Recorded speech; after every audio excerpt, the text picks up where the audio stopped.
It's car con carne. Let's eat in the car. It's car con carne. And now here's the star of our show, James Van Alstyne.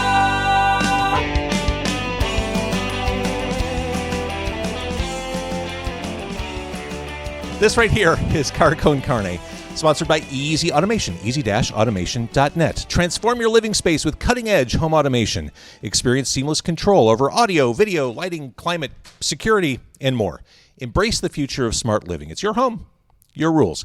Get a quote by visiting easy-automation.net or give my guy Dan a call at 630-730-3728. I'm James Van Alstyne here in the iconic, the wonderful Metro. We are in the balcony, and to my left, if you're watching this on video, he is Metro owner, he is G-Man owner, Joe Shanahan. Founder. Metro, Founder. Smart Bar, and G-Man Tavern. He is Metro founder. Much better. The bank owns it. To my right, he is a creative genius, a songwriter without peer. He is a musician's musician. He is Nicholas Tremulis. Founder. No. Founder of Nicholas Founded. Tremulis. I founded myself. So, Nicholas Tremulis and the Prodigals present Boneyard Rhapsody, number 65, with DJ Joe Shanahan, founder, and special guests. This is happening January 4th here at Metro. The obvious question, can the Metro stage withstand the girth of a Nicholas Tremulis band? Maybe one of the only stages that can and always has. Yeah. You have to remember those waltz shows. I mean, we had Yeah. way too many people on stage at the same time, How and many it you never think looked at one tight. time? 20? Yeah. Oh, this The is what? risers and everything else. I could know. do. You tempting me? I should call 5 more guys, shouldn't I? You should. You're He going knows light 5 more on me. guys. Yeah. So, the Prodigals is 15? This one is 15. Yeah. Oh, yeah, you can easily grab 5 more guys. You know I think people. so, You're connected. Yeah, I could make it happen, and we have some guest artists coming in. Oh, then that bumps it up. Ivan Julian's going to play from Richard Hell and the Voidoids, and Wayne Baker Brooks, from the Brooks family. Right. I'm going to That Lonnie's snare. son? Yeah. Yeah. And we're going to do Two-Headed Man like we did at the first waltz. Okay. I love that. Yeah. So, who else is in the band? I mean, Oh my God, it goes on and on, right? On the horns, we have Roger Rupert, who I've been friends with since I was 2.5 years of age. I've got Andy Baker on trombone, but he can't make it this time because he's in Les Mis. So I've got Raphael Crawford on trombone. I've got Paul Mertens on saxophone. I've got Steve Eisen on saxophone. I've got James love a Perkins on and sax. that's just the This could horns. be your whole show. This is just the is weird. horns. I Then love a good horn section. Of course. Then Of I've got course. my lady singers, which is Sean Christopher, Oh, yeah. Yvonne Gage, and Squeaky Robinson. Wow. Then I've got Larry Beers on drums. I've got Jose Rendon on percussion and John Christophe Leroy on percussion. I've got Rick Barnes on guitar. I've got myself on guitar. I've got John Piricello on guitar. Those how many guitars? That's it. That's 3 it. guitars, There you yeah, go. just like Molly Well, Hatchet. This is like Phil. Just like Molly this is like Phil Spector. This is like I Wall know, of Sound, it is. man. We are the Wall of Sound. There you know. go. So This is going to be a master class in live have performance. I missed anyone that's going to kill me? Isaiah Obi will be coming up to rap, which will be great. It's great. Joe Shanahan's going to be spinning, Yeah. which is how we met in the first place. Don't forget Jose. I've been. I did. Jose Rendon. I've been spinning plates at Metro for 42 years, Nick. So I know. Nothing new. You gonna have me on stage to spin plates or what? Yeah, that's what you're going to do. No, we're going to do a thing. Early Ed on, Sullivan Show. Come on, let's do that. This is the first place I ever played, isn't it? That's right. That's right. Well, let's start there because I don't know if this is apocryphal or not, the story I heard is you basically walked into Cabaret Metro in the early 80s with a cassette. You found Joe, and was that really how it happened? Literally so. If in fact it was even called the Metro yet, it might have been Stages still. No, it was Metro. Okay. When we met, it wasn't Cabaret Metro yet. Okay. But it was Metro, and Yeah. and I was doing a a lot of work in Smart Bar as well. So there was the Smart Bar connection and the Metro connection. Right. Kind of like the fact that we had, married this building. And the fourth floor was still operating as a club called Joe's. Right. So that's early 80s, Nick. That's like, It's all a little hazy to me now. Well, I think about the first New Year's Eve that you played here. Sure. And sold it out. Yeah. I remember it was a fantastic night. It was kind of like the first version of the big band. No, it really was. And we were so excited at the end of it. I can remember we were getting paid. I said, let's just all split it up and go fishing. That was my idea. It's funny you say that because I almost did that. Yeah. I gave you half. I gave Joe Prino, my partner, half. I took the other half. I went to Mexico. See, we should have all and gone drove to around Mexico. for a month. We should have all gone to Mexico together. I adopted a monkey for But we were couple always, weeks. the thing is that right from the beginning, Joe and I were exchanging records, talking about songs. We were both what I would call East Coast worshipers at the time because the DJ scene had happened. Joe, I'd seen spin, and it was the first time I'd ever heard a DJ where I would consider it art. It totally changed my mind on what DJing was, And so consequently, we were just always turning each other on to stuff. Yeah, Nick, you and I have this love for records, for one thing, but also just the idea of the song and the songwriting. I mean, it could be a Leonard Cohen song, it could be a P-Funk song, and it's somewhat the same message, and everything else in between. So I think that that's sort of like what enamored me, and our friendship grew out of the fact that we both really liked songs, and we would talk about, oh, did you hear this song? Oh, and then we discovered Prince, and then we discovered all these things that were in effect true. Influencing us. The other great thing is Joe lived one block from me, and I would get a call at 2 a.m. What are you doing? I go, I'm just hanging out. He goes, man, I just got this record. You got to hear it. And I've run over there. We would do this to each other all the time. Yeah. I lived on Grace and Halstead, Yeah. Yeah. And you lived on Bradley Place? Yeah. Yeah. I remember. Right. Yeah. So we would I remember just the do house. that for each other all the time. He'd come over. The then security manager of the bar lived beneath me. My bass player lived upstairs from me. And it was, going back to the early to mid 80s in what is now Wrigleyville or Lakeview. Yeah. I mean, it was all us. It was our community. We all lived here. It was cheap to live here. It was all of our friends, whether they were painters, whether they were poets, whether they were musicians, or whether they were just hanging out. And we had a great time with that. That's what it really was. It was like family, Right. And because of that, we were constantly turning each other on to stuff. When I got signed to Island, because I was friends with Sly and Robbie, I came back to the club and brought him a test pressing of Pull Up to the Bumper. So we're always going, all they had to hear was Sly and Robbie. Yeah. And then I was like, oh, who's the singer? And Nick says, that's like Chris Blackwell's new find. Her name is Grace Jones. I go, oh, Grace Jones. Okay, here we go. Hey, as you talk about sharing music back in the day, I realize in this algorithmic world we're driven in, we need more people to do stuff like that in the present day. I think it's happening. I feel like it's not happening enough. I feel like everything ever recorded is out there except for your stuff on Island. Everything out there is streamable, but it's so hard to cut through. We're missing that curation, that human touch, and I think that's what you're talking about, is that excitement shared between friends. Well, James, and what you're really speaking of is, going back to when you were with Q101 and doing, an independent local music show. I mean, there is some holes in like what we do as far as that side of it. But clearly the music scene in Chicago is not something that is buried. No. I mean, it still exists. I mean, we have this year alone with bands like Freako and Baby Calls Me Bridget. I mean, this is all up and coming. Seema Cunningham has an unbelievable new record. I mean, again, these are not underground. They're having their moment at a certain level. Let's see what happens to the next level. Yeah.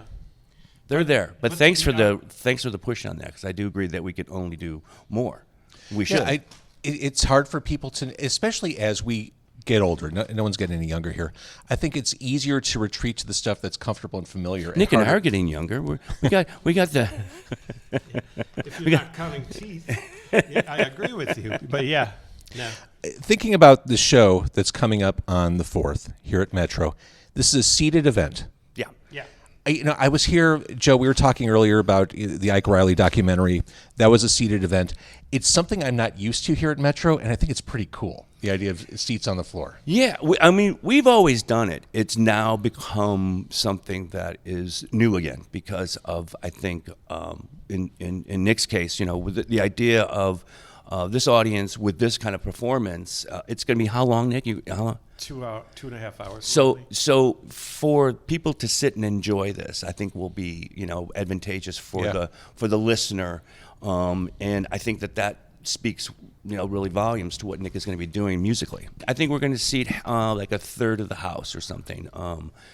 Somewhere between 250 to 300 people will be the seating chart for that. I love it, and so that's going to be fun. And lengthwise, this is like as long as Oppenheimer. Well, yeah. Or Barbie. Or Barbie, exactly. But I don't blow up anybody at the end of the show. But yeah, you're a force for good. Or Barbenheimer. It's a long show, but it just has to be. Yeah. And that's cutting it short in a lot of ways. So it's just the way we roll. The event benefits Collaboraction. Yeah. What is that? Collaboraction is a theater company that's been around for 25 years. The last 15 or so years, it's been about emboldening young artists in at-risk neighborhoods. And they've always had this great theater program. It's really matured. They're now running the Kimball Arts Center for the next 5 years, and we're putting a music venue in there, and I'm starting a music mentoring program with them. I love that. Yeah, so that's really what it's about. When I met Anthony Mosley, right? He's your partner. They were across the street from Double Door at one point. And I remember when he had asked, like, hey, can you help me with like a DJ, a set? And I said, yeah, I'll help you. I'll do something, but I want you to hire my daughter. And so he hired my daughter, Tara, and Tara was one of I remember Lady D being there. I remember certain people being around and like saying, who is this 14-year-old, 15-year-old kid playing ESG records? And I was like, that's my daughter. That's good. And so I was Tara's roadie that day. And nice. Anthony remembers me bringing the turntables. He said, yeah, DJ. I go, do you have a DJ rig? He's like, what's that? I said, well, I'll just bring my own. Yeah. So he's a great guy doing great work. No, he is. And so I'm teaming up with him. And this year in July, we're starting the youth music program over there. I think that's lovely. And it's something I realize as I get older is I want to do more to give back. Yeah. And I think you reach a certain point, it's like, yeah, I've done a lot of cool shit. What can I do now to help other people? Well, that's just it. I'm turning 65. And all of a sudden you just go, okay, am I going to keep going this way or am I going to change some things? I'm going to keep making weirdo records because I ain't stale yet. But I didn't want to teach at Columbia College anymore. It's a fine institution, but... it ran its course, right? Yeah, it ran its course for me. I taught there 12 years, and now I want to mentor young people in high school. So Nick, before you've the been rest giving of the back world most messes them up. You've been mentoring and giving back to young people for decades, and As long as it always feels better. So this next step, as far as the educational piece with Anthony, I don't know much about it personally, but I know that if you guys are going to be working on it, I'm sure it's going to be good. Oh, I think it's going to be amazing. Yeah. And basically, is it a school? It's basically a school. It's not going to be an accredited school. It's more like a mentorship program. It's everything I thought about college that was wrong and the right things I'm bringing in and some extra stuff. I'm making artists. I'm making trouble. Yeah, okay, there you go. I'm not making tagline. people that are going to maybe make it into college. I'm just making artists who are not afraid to speak. There you go. I love that. I'm making little monsters. Right. Outside the lines. Great. Yeah. Love that. That's fantastic. We need more of that, James. Yeah. I totally agree. That's where the community comes together, is when you're able to work outside of the parameters of, let's say, higher education or even record labels, radio stations, when you can kind of do your own thing. That's where the youth. That's where the of stuff America- happens. Yes. That's where it happens. And that, unfortunately, colleges for the most part teach you to be good clerks in music. It's just how they are. Good writers, good people on a movie set. I want knuckleheads. I think that we should be teaching kids how to be abstract and all the great things that Impressionism brings to things. We've lost that language. Oh, Nick, you got to read the memoir I'm reading right now. What are you reading, man? Quincy Jones. Nice. I'm telling you, he says those words. He says those words, and how Right. you have to think. Even though he was a big part of the music industry, I mean, he was working way outside of Oh, what I know, the man. parameters were. He's been a target of mine Yeah. for a lot of years. There you I'm go. sorry he passed. Yeah. The final blow was as a kid falling in love with Peggy Lipton and then him marrying her, and I'm like, all right, this guy. Yeah, right. He's starting to piss me off, man. You know, everything I want, he gets. Yeah. You know. By the way, 65 in 2024, 2025 is very different from 65 in the early 90s. You have such a young spirit. Like, age is just a number, isn't it? Oh, it is. But Greek don't creak, and Revlon helps too. Greek don't creak. Man, Nick, rolling, baby. I'm on it, I pal. love it. Thinking about Wrigleyville in the early 80s, when you two first met, Joey described it as really an artist community. It was affordable to live here. It's a very different Wrigleyville in 2024. It is. It's unrecognizable. If someone had moved away back then and moved back, they might get lost going down Clark Street because it looks so different. What has sustained Metro in this community through all these changes, through all these gentrifications? Well, I think one of the things, and my wife Jennifer and I talk about this all the time, is that, I mean, we feel that, we've protected something here. This venue will turn 100 years old in 2027.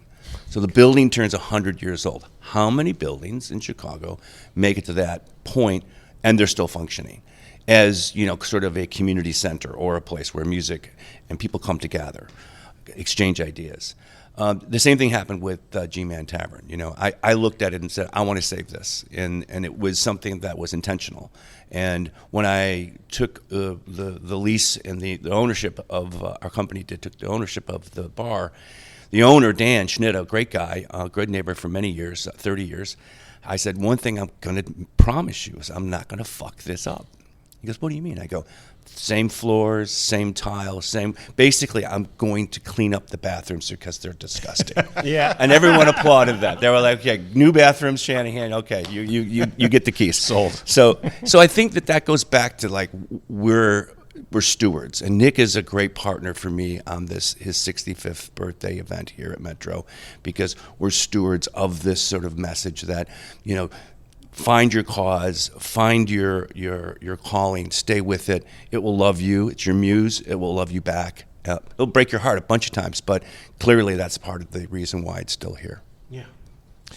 This building's been around for almost 100 years. Do you think this is a Greek building?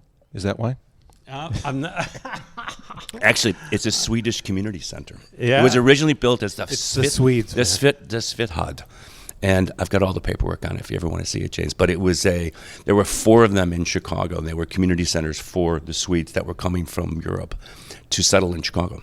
That's amazing history. There's several. There's a German one. There's a Polish one. That's what the Europeans were doing. They would either build these buildings. This was built in 1927. It was built like this. Are you kidding? I love crazy. it. Nick, you talked about giving back and helping kids become artists. You've worked with everybody in the music industry. It can be argued you're an elder statesman in music. Are you still learning? Constantly. The day I stop learning is the day I stop. Literally. You know what I mean? I always, from the minute I started teaching, I realized it was an exchange of ideas, because you really can't teach anything in real time in the arts. You can suggest things and let them learn what you just said at their own time. It doesn't have to be, there are no rules, there are no laws. So yeah, I'm constantly learning. I only make music when I feel something is exotic that is in my brain that I want to achieve, and I unfortunately have a low threshold for getting bored with my own stuff. So, but I always have to change. But and that's been a big thing. Norm Weiner, when he was the head of XRT, said to me, listen, we'll keep playing your records as long as they don't sound the same from record to record. He says, the minute you start repeating yourself, you're off the air. Said that. Right? Right. I remember when he said that. So that's what I'm saying. And other things about XRT, I'll say this with the things, because I would bring records that my friends had done in like Nashville or Los Angeles, because I had the radio show for a while. Right. And Norm would say to me, this is really slick. And I go, yeah. And he'd go, we don't do slick. I always thought that was great. I mean, I think it's interesting because let me just tag on that for a second because, again, my wife, I'm just celebrating our 35th anniversary yesterday, which was my birthday. I know, married on my birthday, which is wild. That's why you didn't get an invitation to the wedding. Right. Actually, there's only 10 people there. But the idea of learning and boredom is really interesting because she always reminds me that if I'm not learning, I get bored. Yeah. And that I think, again, going back to the idea of the stewardship or the mentorship, that's a through line here today. The narrative is like that's where Nick is at. That's where I'm at, is like looking at it going, hey, I have a great office full of 25 and 35-year-olds, and they're learning things like their way now, but through a lens of like a stewardship or a not a heavy hand, more like, you're teaching me. I'm learning about social media. I'm learning about AI. I'm learning about things like that while I'm still reading the Quincy Jones memoir. Old school. So Nicholas Tremulis and the Prodigals present Boneyard Rhapsody number 65 with DJ Joe Shanahan and special guests. When you DJ, I mean, you're playing records. You're not using software. You're bringing a crate. I'm bringing a box. I'm bringing a crate. Digging in the crates, which is kind of a thing. I'm going to have to go deep for Nick because there'll be some surprises that he'll say, "Oh, I can't believe you just played that weird Marianne Faithfull remix or something." But someone you worked with. I may just make that part of it. I might just like play into like those you worked with over the years. Oh, Lord. So why not hear the band and why not hear Richard Hell? Why not? I think so I'm not really a DJ in the sense that like a Jesse De La Pena is, or a Louis Vega is, or a Derek Carter is. Hats off to those guys. I'm more of a selector now. I play records. I do some mixing, but most of it is just segue level. So that's where my head's at these days, is playing the right records. Yeah, this is curation. You're a trusted music source. Thank you very much. People want to hear what you're going to pull out. Housekeeping seal of approval. JVO. Thinking about Metro and its longevity, its endurance, I feel like new music venues keep popping up in Chicago, and I'm sure you're well aware of that. Is this sustainable? Will the bottom drop out on the live music scene in Chicago? I mean, I'm maybe not the oracle for this. I do think that if if it's a good idea, the money will follow. So like, who are you working with? Who is your audience? Are you going to be multi-genre? Are you going to, what's the price of your drinks? What's the price of your tickets? I think that's what substantiates a good scene. For us, over the 40 years that we've been here, we try to be fair with all that, and give a wide variety of programming. And I mean, variety, Nick, is kind of where you and I kind of tag team back in the days when we were doing Funky Booty is King in Smart Bar. But it was about the variety of things. I mean, it was about like playing Horace Andy, the reggae version, and then playing, Massive Attack. Finding those through threads. Finding Gil Scott-Heron and Terry Collier, and where does that mix? Where's that met with the Last Poets? And so we go that direction, and then just go punk rock stuff. We just heavy, whether it would be Henry Rollins or it would be these, Naked Raygun, the Effigies, Big Black. All of that lived in this building, and we were proud of that heritage as far as our Chicago community. I'm sure you get all the time, Joe, people who see you in public, they want to tell you what the best Metro memory of their lives is. Yeah, I get that all the time. How cool is that? It's great. I love it. I usually stop and make sure I hear that story out, because I think that there's some gems in there for sure. Probably stuff you've forgotten about. I mean, certainly. Some of them I was probably in the room but wasn't paying attention, But yeah, I think that Nick, you must have a couple of good memories. Yeah, I think my favorite show, and only because it kind of solidified our relationship, was opening for Grandmaster Flash and the Furious Five. Yeah, it's a good one. And my wife still says that's her favorite show. Yeah, that was a good one. You're right. But there was something about the fact that we'd been listening to these 12-inch things, that we started Funky Booty is King because we heard musicians. We're starting to play with DJs. The next week we started Thursday nights and we were doing it. Right. So that show to me was like, here's all the, this is the band. When we both heard the message, we looked at each other like, what the fuck? Absolutely. And we went nuts. Because that was it. Because what first came was like, Rapper's Delight. What first came was like Sugar Hill Gang. Yeah. And on Sugar Hill Records comes the message, because it was like, that was kind of a fun, everyone sing along kind of song. But right. The message was like what was really happening in New York. It was the first hardcore rap thing we'd ever heard, and we just looked at each other like, Yeah, and it had a great message. Yeah, it did. And so and I think they came into town after White Lines, their second huge single. But it was getting that gig and him calling me about it, and I'm going, of course. See, that was a big moment. I thought you might have mentioned that when I gave you a call at midnight and said, "What are you doing?" Oh yeah. You The other what great one. What should I be doing? I just come off the get road. Get over here, man. Prince is going to start. No, in you 15 didn't even minutes. tell. I can't tell you what's happening. can't You tell and you. Derek come. Just- I can't tell you what's just happening. show up. I'll meet you. Yeah. So we meet down at the Smart Bar, and we come in, and Prince is playing till like 5 a.m. that night. 4:59, because it went right to my end of my license. That I was going to is- jail that night. That is legend, that show. That's one of those shows like Metallica playing here in the early 80s. Oh, sure. Everyone said they were there, but in reality, It's our Woodstock. for Well, sure. even Guns N' Roses rehearsing Oh, yeah. upstairs Yeah. for that before their tour was kind of a cool thing. But you rehearsed up there too. Oh yeah.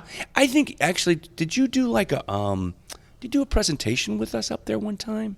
Do I remember back in the day Where? Here? in the little theater? Yeah, we did. What was that? Because I know I did like David Thomas and with Per Ubu, and I was looking to do like more of We did something like that. And I stripped remember down. doing Come Back as a Flower with Dan Andrews, Right. playing piano. That's it. Yeah. That's the one. And I don't Yeah. even remember what the show. My weirdest moment of going up there was the after party for this movie that Paul Schrader had upstairs. Oh, yeah, right. And I was waiting to meet Jenna Rollins because I wanted to score the next John Cassavetes film really bad. So I had rehearsed this whole speech. Right. And she said, she's coming. She's still not here. I'm drinking, I'm kind of wild looking at the time, scarves and dreads and all that jazz. That's and right. So she comes in a full-length mink coat. Yeah. And she walks with platinum blonde hair. There's a light on her while she's talking.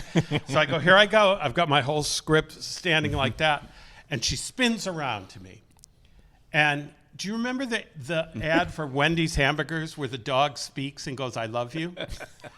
Well, that's what I did. She turned around and I went, I love you. That's all I could say. That's all you could and say. She walked. She That said, was your moment. So- That was she said, it. oh, that's nice, and walked out So of the room. that was just around the corner, The Light of Day, with Michael Yeah. J. Fox and, Right. and Joan Jett. And Jolly was in that And Jolly was in it. It wasn't the Metro. They used the Metro and turned it into the Agora. Yeah. It was the Cleveland Club, which was, I don't know why they just didn't use it, but they used here. I remember that. Never second guess Paul Schrader. I Well, guess the best Michael way to J. put it. Fox is pretty cool. I remember that. He was a cool, really, man. He really was a nice good guy. guy. Absolutely. Yeah.